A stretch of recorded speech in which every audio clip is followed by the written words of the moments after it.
Good morning বন্ধুরা, কেমন আছো? আশা করি ভালো আছো। তা আমিও খুব ভালো আছি। তা প্রচণ্ড ঠান্ডা লেগে গেছে, যেহেতু ঠান্ডা পড়েছে বুঝতেই পারছো। আর এখন ওই ঠান্ডায় সবসময় গায়ের মধ্যে একটা পাতলা অন্য মতন চাদর রেখে দিচ্ছি, কেন গলাটা খুব ব্যথা করছে। খুব ঠান্ডা, তার মধ্যে মানে সারাদিন একটু গরম থাকলেও দেখবে সন্ধ্যের পর থেকে এরকম একটা ঠান্ডা লাগবে, তাই না? তা দেখো ঘুম ভেঙে গেছে, বিছনা টিছনা সব তোলা হয়ে গেছে, রান্নার দিকে যাব। ছেলেও স্কুল যাবে, ছেলে চান করছে। তা ছেলে স্কুল গেলে ভাবছি তখনই রান্না করবো, কেন ওর খাওয়ার মতন খেয়ে যাবে, সেটা হয়ে গেছে। তো এবার রান্নার দিকে যাব, তা ও না বেরোলে আর হচ্ছে না। কেন ও কী বলো তো, ড্রেস গুছিয়ে দাও, টাই পরিয়ে দাও, এইসব করতে থাকে বলে রান্নার দিকে আর এখন যাবো না। আমি ভাবছি ও বেরিয়ে যাও, ও যাওয়ারও সময় হয়ে গেছে, ও বেরোলেই ড্রেস পরবে, কেন খাওয়া হয়ে গেছে। তা কী রান্না করবো তোমাদের সবই দেখাবো। আর তোমরাও ঠান্ডা থেকে দূরে থেকো বাবা, ঠান্ডা লাগিও না। ঠান্ডার জন্য না পুরো মাথা ফাতাও ধরে আছে, মানে এত মাথা ফাতা মানে একটা ধরে আছে কি বলবো। আর গলা তো সেরকম ব্যথা। আর কি বলো তো, সবসময় হ্যাঁ আবার হ্যাঁচু হ্যাঁচু করতে করতে পুরো সারা এই পাড়ার লোক ও পাড়ার লোক সব জেনে যাচ্ছে, মানে এত পরিমাণে হ্যাঁচু হচ্ছে। আর আমার কি বলো তো, মানে দুবার ঠান্ডা লাগবে। এই যে ঠান্ডা পড়তে পড়তে একবার লাগবে, আর ঠান্ডা যাওয়ার সময় একবার লাগবে, মানে যখনই লাগবে জম্পেশ ভাবে একবার লেগে যাবে। কিন্তু এটাই আমার নিয়ম, জানি না এরকম আর কারোর নিয়ম আছে কিনা জানি না। ভগবান এটার সঙ্গে কি মানে কিছু একটা ভাবনা চিন্তা করে এই জিনিসটা আমাকে দিয়েছে। আমি যদি মানে ঠান্ডা নাও লাগাতে যাই, কিন্তু ঠান্ডা আমার এই দু টাইম লাগবেই, মানে যাওয়ার সময় একবার, পড়ার সময় ঠান্ডা, আর একবার ঠান্ডা যাওয়ার সময়, মানে দু টাইমে একবার ঠান্ডা লাগবে। তা যাই হোক, আর কি করা যাবে বলো।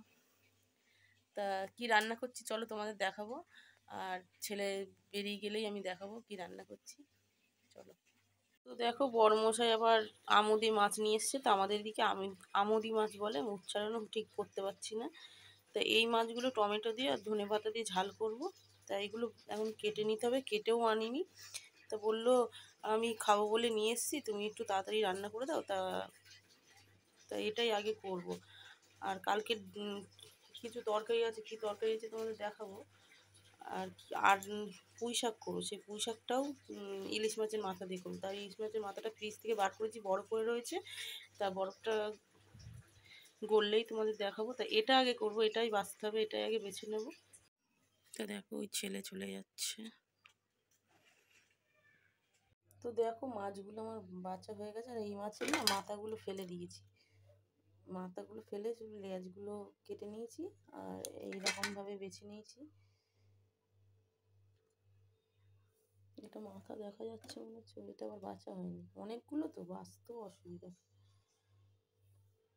তা নুন দিয়ে মাখিয়ে নেবো। আর এই মাছে নুনটা না অল্প দেবো, নুনটা অল্প দেবো কেন ওইগুলো যদি আবার নুনে বেশি হয়ে যায়, মানে চেখে দেখবো, চেখে দিয়ে তারপর দেবো।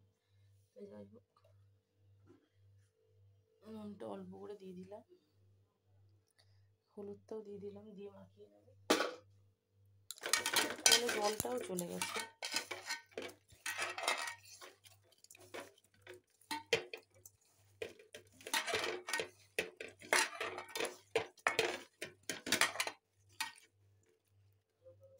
তো দেখলাম মেখে রেখে দিয়েছি।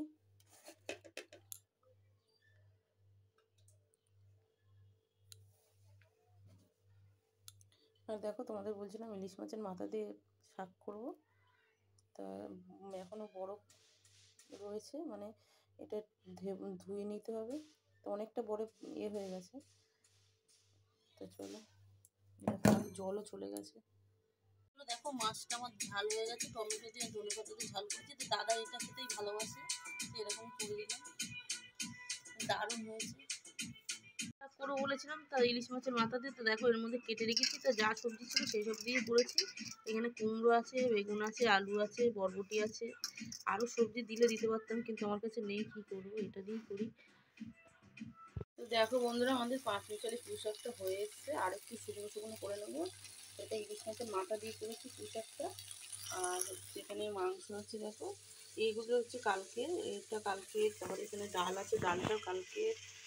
আর সেখানে এই মাছটা ঝাল করেছি। তা আজকে দুপুরবেলা হচ্ছে মাছের ঝাল, আর হচ্ছে এটা কী দিয়ে পেলাম এখানে, মাছের ঝাল ও মাংস, মাংস ডাল। আর এখানে আমার হচ্ছে 5 মিশালি শাক। আজকে দুপুরের মেনু হচ্ছে এটাই। তো চলো টাটা, খাওয়া দাওয়া করে নিই, আবার পরে আসছি।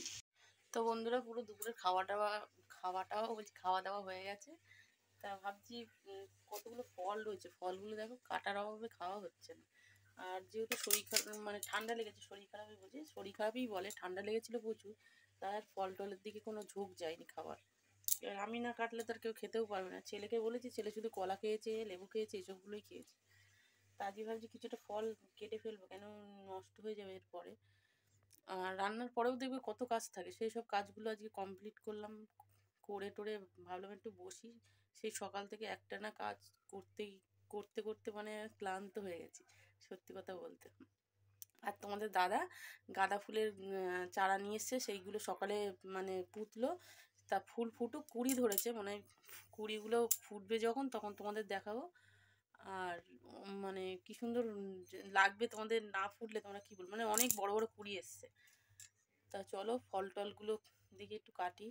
ছেলে তো এখন নেই বাড়িতে, ছেলেটাই একটু খাওয়ার জন্য করে, মানে কেটে টেটে গুছিয়ে দিলে ও বেশ ভালোই, মানে ওকে না করতে হয় না, মানে আমার কোনো জিনিস নিয়ে না করতে হয় না। তো যাই হোক চলো খাওয়া দাওয়া করি, ভাবছি দুপুরবেলা একটু শোবো। আর এখন কি মশা হয়েছে, মশার তেলেতেও মশা যাচ্ছে না। তো ভাবছি মশাই টাঙিয়ে না একটু 1-2 ঘন্টা শোবো। তো চলো আবার পরে আসছি।